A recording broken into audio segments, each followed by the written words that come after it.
The AP and the College Football Playoff Committee will do it wrong, so we're here to do it right. Welcome back to the Gridiron Expert, here with our Week 13 GE Top 25 poll. Our official set of rankings right here on the channel. A set of rankings that, of course, everybody agrees with every single week. But despite seeing a good amount of top 25 teams fall in Week 12, we didn't see too many shakeups in this week's top 25 here at the channel. And the reason is because the majority of those teams that lost were on the lower end of the top 25. For example, the teams ranked 19th, 20th, 21st, and 22nd in our set of rankings all lost, therefore all dropped out. But things remain relatively the same for the teams that are still in the hunt for the college football playoff. And you go ahead and take a look at our rankings right now, you can see that in the top 10, the top 6 teams remain the same. And there was really no reason for any sort of movement. Even though we saw 2 top 10 teams go down, Tennessee and BYU, who we'll get to in a little bit, the top 6 remained the same. Oregon went on the road, took care of Wisconsin, a little bit closer than the Ducks would have liked, I'm sure, only winning 16-13, but still won the game in a hostile road environment, remain undefeated on the year. They do deserve to be the number 1 team in the country. Ohio State took care of Northwestern at Wrigley Field, 31-7. They remain at number 2. Texas took care of Arkansas on the road, 20-10. Again, a little bit closer than the Longhorns would have liked, but still got the win. Stay at number 3. Penn State destroyed Purdue, who isn't destroying Purdue, beat them 49-10. Stay at number 4. Notre Dame took easy care of Virginia, 35-14. And Indiana was on a bye week. What a great time for Kurt Cignetti's squad to get a bye week as they now prepare to take on Ohio State in the biggest game of Week 13. And we'll have that prediction for you coming here on the channel here in just a few days. But they remain at number 6. So the top 6 remains unchanged. And there again was no reason for them to change. Because of the losses to Tennessee and BYU, Tennessee falling to Georgia, BYU falling at home to Kansas, we saw a few teams either sneak back into the top 10 or go up a few spots. Alabama rising 2 spots for beating Mercer. We're not praising them for beating Mercer. They took care of business, won by 45. The losses ahead of them allowed Alabama to move up to number 7. And before someone complains about Alabama being above Tennessee, keep in mind in our rankings there was only 1 spot between Tennessee and Alabama. Alabama was 1 spot behind Tennessee in our last top 25. So we weren't going to keep Tennessee above Alabama for losing by 14 on the road to Georgia, especially a Georgia team that Alabama did in fact beat. So the Crimson Tide up to number 7. Ole Miss did beat Georgia, so they are above the Bulldogs, who are at number 9. Ole Miss at number 8 had a bye week. They're preparing to take on Florida in the Swamp this Saturday. Trap game. We'll see. Find out tomorrow with our Week 13 predictions. Georgia, of course, did take down Tennessee in that massive top 12 matchup, a game that had major playoff implications. They are in at number 9, rejoining the top 10, but again, falling behind Ole Miss because they did lose to Ole Miss, and also falling behind Alabama because they did lose to Alabama earlier in the year. Miami now rejoins the top 10 as well. They were on a bye week, were able to sneak back in, rising a few spots because of the teams that lost ahead of them. So the top 10 really, I don't think can be debated too much. You might have an issue with a couple teams where they're ranked. Reorder them a little bit, if you will. But I think these are the teams that should be in the top 10, more so than a team like BYU or Tennessee, who come in at number 11 and number 12. We had BYU at number 7. We dropped them 4 spots after taking their first loss of the year. And look, it could have been worse, right? We could have dropped them a lot more. Some would argue they deserved to drop a lot more. At home, at night, very difficult place to play in Provo, and they were facing a Kansas team that was well below 500. Granted, a Kansas team that is much better than their record shows. We know that. A lot of one-possession losses for the Jayhawks this year. Should be a much better team. Should be in the thick of Big 12 title contention themselves.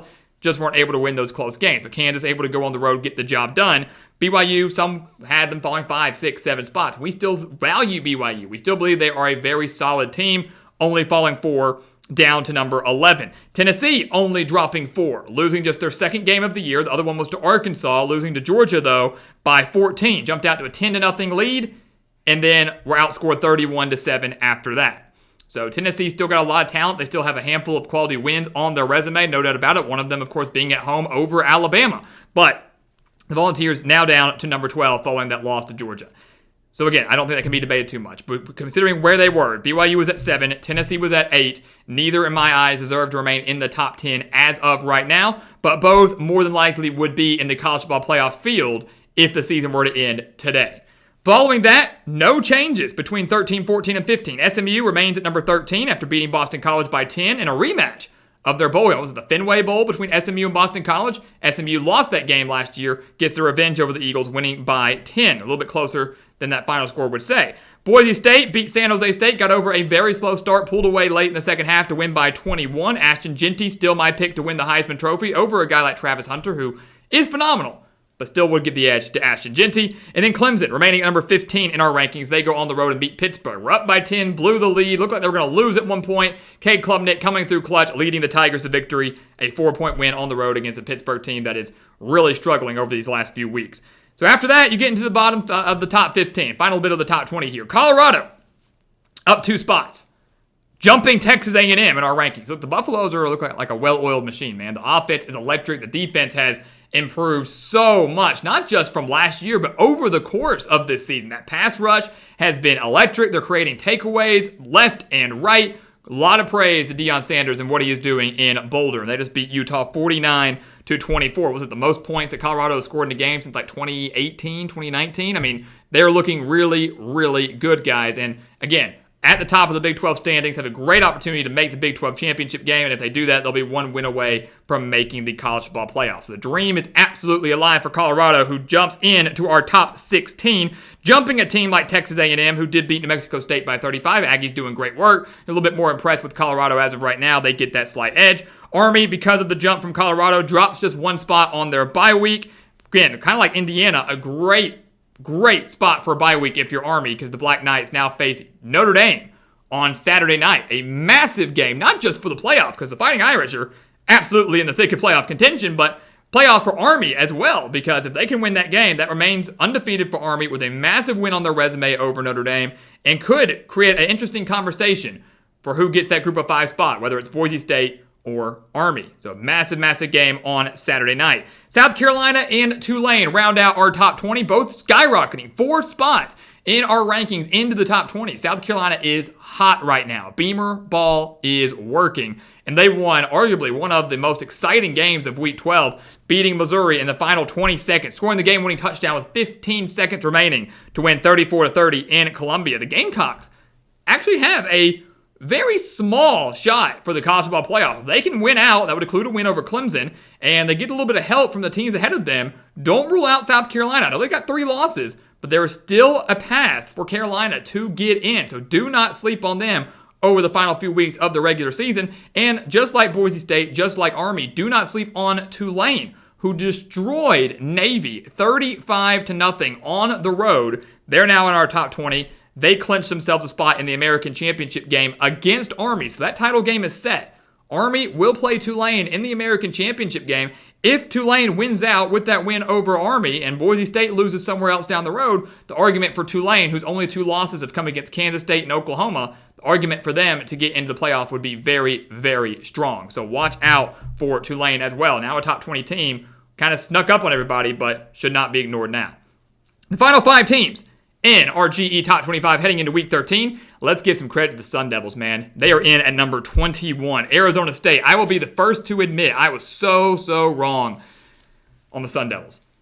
Did not think this would be a year where Kenny Dillingham would have his team going bowling. Did not think they'd go bowling at all. Thought it'd be another kind of rebuilding, learning year for him. Very young head coach, and he has defied all the odds. A team that was picked last in the Big 12 back in the preseason now had the shot to make the Big 12 championship game. 8-2 on the year for Arizona State, and they just demolished Kansas State. I know they only won by 10, but they were in control of that game from start to finish. Went on the road to Manhattan against a good Kansas State team, beat them by 10. Yeah, they deserve to go from the depths of unranked to number 21 in our top 25, and still are very much alive for the college football playoff. And we have seen crazier things happen, guys. The Sun Devils went out. They got a big game this Saturday against BYU. We'll be breaking that game down pretty soon, but if they went out and win the Big 12 championship, the Sun Devils would be in the college football playoff. Their dream is very much alive, so do not rule it out.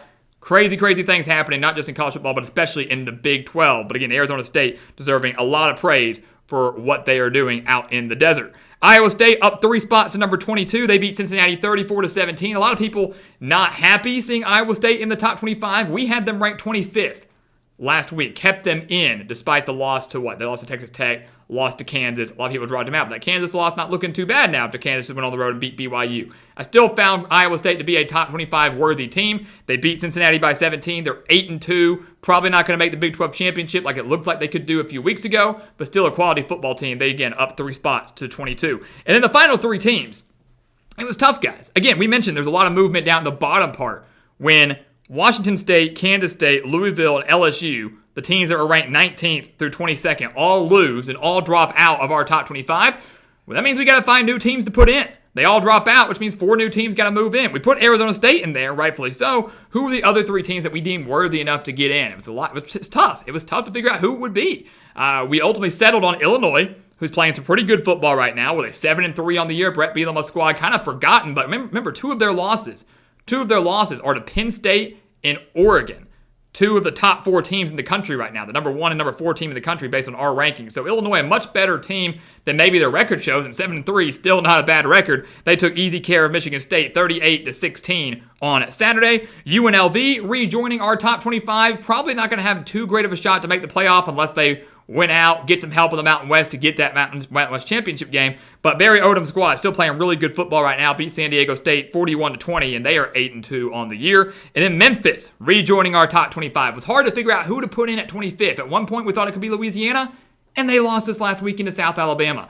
I don't believe Missouri should be ranked. I don't believe, any of the teams that dropped out, Washington State, Kansas State, Louisville, LSU, don't believe any of them should still be ranked right now. But Memphis still only has 2 losses on the year. They just demolished UAB. That's not a great feat. UAB is terrible, but still a very talented football team. Do have a couple decent wins on their resume. They sneak in at the bottom of the 25, but again, not going to matter too much. They are not making their conference championship game. They are in no contention for a playoff spot, but could still find themselves in a very solid bowl game, just that they had last year when they beat Iowa State. So, having said all of that, that's our Week 13 GE Top 25. Leave your rankings and your thoughts down in the description below. Again, we rank every team. All these teams deserve to be ranked. The bottom parts of the rankings do matter, but it is the top this year, probably about the top 15, 16 that matter the most as of right now as we get closer and closer to Selection Sunday and closer to finding out who will be in the 12-team college football playoff field. And we hopefully will continue to get more clarity with each passing week in what has been one of the wildest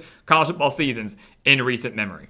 So guys, as always, thank you so much for watching us here at the Gridiron Expert on YouTube. Make sure to continue to like, comment, subscribe, share our videos, and of course, check out everything down in the description below. That includes our website, thegridironexpert.com, home of our expert picks, home of our holiday special, where you'll get all of our college football bowl game picks, the last 4 weeks of the NFL regular season, every spread pick there, and every NFL playoff game spread pick as well. So a lot of picks for one of the lowest prices in the country. Go check it out. The link for that down in the description below. And once again, as always, thank you so much for watching, and we'll see you next time right here on the Gridiron Expert.